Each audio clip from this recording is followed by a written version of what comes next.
This is your Classical Break, your daily dose of classical music. I'm Tyler Alderson, and today we're celebrating Edvard Grieg's birthday, born on June 15th, 1843, with his piano concerto. It's a longer piece, so we'll listen to the first movement today and the second and third movements tomorrow.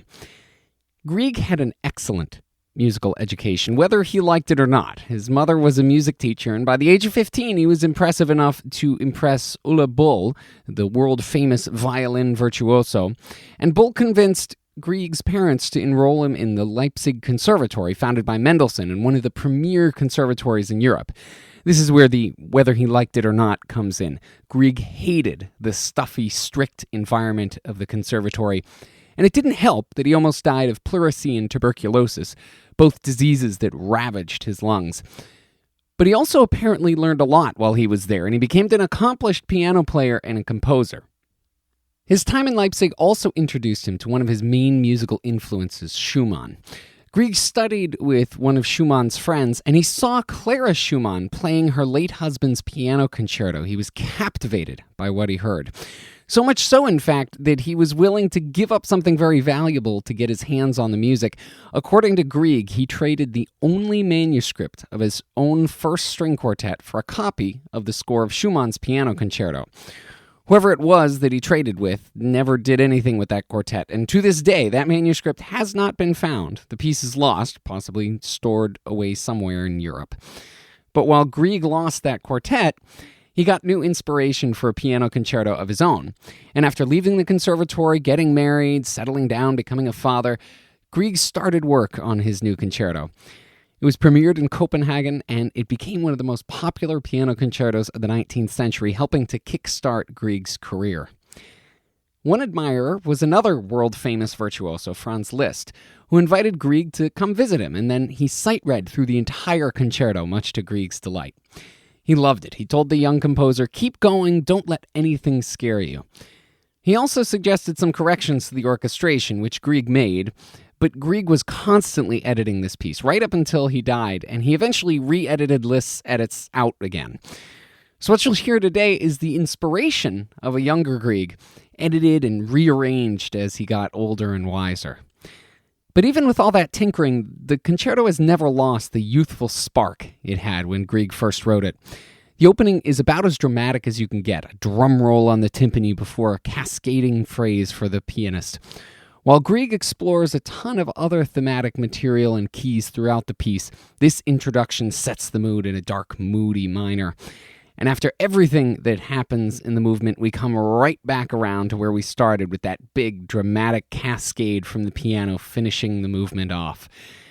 Rami Barneev and the Jerusalem Symphony Orchestra, led by Noam Sharif, with the first movement of Grieg's piano concerto.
You can hear some applause at the end of that recording there, and normally you wouldn't be clapping in between movements of the piece. You usually save your applause for the end of it.